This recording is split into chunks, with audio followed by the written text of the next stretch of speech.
Namaste. Hi, welcome to the Shaman and the Mermaid, and this is our fireside chat edition from Karma Yoga Center. We're at home base here and excited and ready for the holiday season. And we're bringing you the astrological report from December 15th all the way through January 13th. And I'm sure there's a lot going on in your lives, as there is in the astrology. And we seem to pull a thread, a sutra out of there this time for our theme. What do you think we got? Well, we're in the darkest days, but soon, starting December 21st, we'll be moving into brighter days, literally, as we start to turn to longer days of the year. So we said, go forth into the light.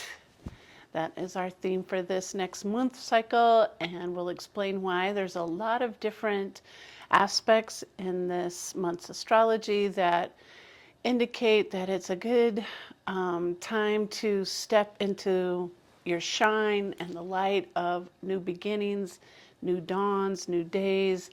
And the light is coming, so go forth into the light. And it all kicks off with a great start. Not only the full moon, which is big light, and the full moon is in the sign of Gemini. Gemini. A favorite? Not my favorite. I have a hard time because of the indecision that comes with Gemini. But sometimes what I've been working towards with Gemini energy is the curiosity that also comes with Gemini energy. So this big luminous full moon in Gemini is to showcase curiosity. So go forth into that light.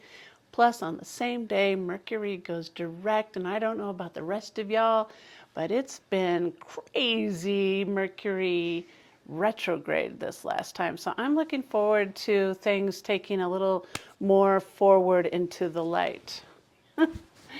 So that all kicks off on December 15th, and then what? We have the solstice, which you mentioned. That's on December 21st. That's when the sun goes into Capricorn, and it starts the astrological month till the 21st of January, then followed by Aquarius. And it also marks one of the seasonal turns, one of our favorite, the winter solstice. Sol is sun, and stis means to stop, and it actually comes from the Sanskrit word stihi, which means to come to centeredness. And it's when the sun goes to the Tropic of Capricorn, and then it turns and goes all the way to the Tropic of Cancer. And so this is a 6-month journey. It's when the Holly King is slayed by the Oak King, or if you don't like the slaying of it, they hand over a nice little branch. Here you go, brother. Nice job. It's your season now. But there is a life and death cycle here going on. Capricorn is also an energy that I actually really like. I shouldn't say actually. It seems like Gemini and Capricorn get bad raps. But Capricorn is the goat fish. The goat is the one that can go highest on the mountaintop and is most adept in the physical world. And the fish or the whale goes to the depth of the ocean, is most adept in the spiritual, emotional worlds. And Capricorn is where we get the name capricious. They're a little bit mischievous, but fun-loving and in the name of spirit. That's what I got. And Capricorn governs oftentimes the area of our karmas. It sits on our spine. Saturn is the planet that's associated with Capricorn. So there's a lot of like staff and elderly kind of behavior. And so, that's a good thing to listen to the wise elders at this time too. So that will be winter solstice. So happy birthday to all the Capricorns in your upcoming season, and happy winter, everyone. We're actually in the darkest days, and then starting on that 21st, as I said, we start to go to the light days, which sounds so weird to finally hit winter, and then we're going to go into lighter days slowly and progressively after that. But I think that sounds really good because I'm going to bed right now at about 6 o'clock every night and waking up at about 7:30, and I need something to switch there, even though seasonally that's what we're supposed to be doing, is a little more introspection and inwardness, literally inside, but also inside at our heart places. And I think that's another reason to say go forth into the light. go forth into your own light, the light of your heart. This is a good time to reassess the values that you're holding. What do you want to bring forward into 2025? What do you want to leave back? This is kind of taking inventory and stock, that year-end review of things as we hit the Gregorian calendars in. We'll also cross over from the end of 2024 into 2025 in this report as well. But let's keep going along chronologically. So after the 21st, what do we have? We have a number of squares, but we'll bundle them all together. Sun is squaring Neptune, which is a powerful energy. We also have Jupiter squaring Saturn. Big one. That's a huge one for the whole year, probably. Mercury is also squaring Saturn, and then Venus squares Uranus, but we'll put them all together in that there's a lot of personal and transpersonal energies coming together here, and a lot of them have to do with what you believe, what you're journeying for, what you have faith in, and what your karma and dharma is, and what you need to address and learn to go forward. And so it's a lot of, you could say it's correction or unveiling or revealing of the high self to the personal self, and that could be like a yay, or it could be like a oh no. Time to clean up some business. But that's all part of that year-end review. I know for solstice time, we like to do our own little ceremony and, kind of put closure. To me, solstice is the beginning of the next year, and that is the new year for the way I look at the calendar of things. And so it's a good time to be grateful and thank all the happenings, the challenges, as well as the abundance that may have been flowing in 2024.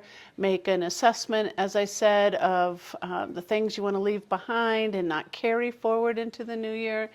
And maybe make a ceremony to offer those to be composted away, and then set new intentions and new beginnings for the going forth into the light of this next season, next year to come. There's a lot of hopefulness, despite what you might think. There's a lot of light in the future. Astrologically, it's showing up that way. But all these squares that Michael mentioned, which are, remember, squares are challenges to us, and sometimes it feels like hardships or difficulties.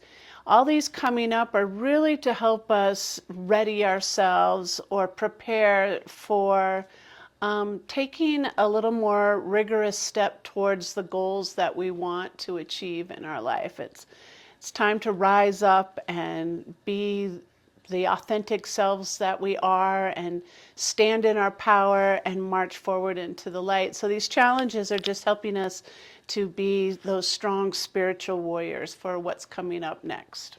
And December 29th and 30th are a big gate. That's when Chiron, the wounded healer, goes direct. Chiron's been retrograde since the end of July.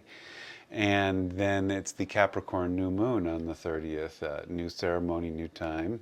What do you have on either one of those energies? Well, just like Mercury going direct in this report, and then Chiron going direct, it's like another forward march of these planets that are taking the positive position, as opposed to kind of stepping back and being reflective. So Chiron, the wounded healer, going forward is like, I'm just going to gun through this, and not like you're avoiding doing some of the deeper healing. All the work that you've been doing while it's been in retrograde has been, a time for that reflection and healing. Now that you've kind of licked the wounds, so to speak, you can go forward out into the world, forth into the light, and bring your new healed up self out there to be the healer yourself for others. And that's kind of the whole thing. We're all walking each other home, as Ram Dass said. So when we get ourselves up, then we reach our hand down and pull somebody else up. And I feel like that's a big part of Chiron going direct. And then the Capricorn new moon is right there on the eve of the Gregorian calendar's new year. So another opportunity. New moons are time for intention setting. So if you missed the solstice on the 21st for your ceremony, you can grab it on the new moon in Capricorn on the 30th of December and have your ceremony then, or double down. You can't get too much ceremony as far as I'm concerned, but create the intention for 2025. Maybe start to gather the things you want to bring to your vision board when you come to my class on New Year's Day. We'll do a little yoga, create a nice, strong intention, and then build our vision boards together there. Or you can do them yourself at home, but start to gather those things for that. Maybe on that new moon, it would be a good time for that reflection. Our last gathering of light is that all the personal planets are changing signs. And why I kind of phrase it that way is astrology really is the study of light. Jyotisha would be its name in the Vedic tradition. Jyotisha is the Sanskrit word for light. And light is a measure of time and space. And so when the planets change signs, they're moving into new quantum energies, and Venus will be going into the sign of Pisces, of spirituality and imagination. Venus and Pisces. That's a good one. And Mars is retrograding back into Cancer for almost 4 months. And I think that's perfect because the warrior gets to take a nice long soak, kind of put out his flames a little bit. Go to the hot springs. Go to the hot springs. Join us in Glenwood Springs. Yeah, there you go. For our retreat there. And then the last one is Mercury will go forth into Capricorn, changing the sign of light there. So all these shifting of light signs or astrological signs, astro means light, by the way. It means that there's a shifting in our personal energies. Venus is our values and our love and our creativity. Mars is our masculine, our warrior, and our seeker of truth. And Mercury is the quality of our mind and how we understand duality or overcome it. Well said. Yeah. That brings us to the full moon on Cancer, January 13th. Was there anything else you wanted to... No, but that we'll reveal more then. But that full moon in Cancer is an opportunity to let some of those newly healed emotions shine. So that Chiron direct's taking us towards that Cancer full moon to really step into our high selves there. So go forth and shine. Happy New Year to everybody, and happy holidays, Hanukkah, Kwanzaa, and Merry Christmas, Solstice. They're all kind of right there between the 21st and the 26th this year. So a lot going on in a few short days. But we'll catch you January 13th. Be well. Namaste.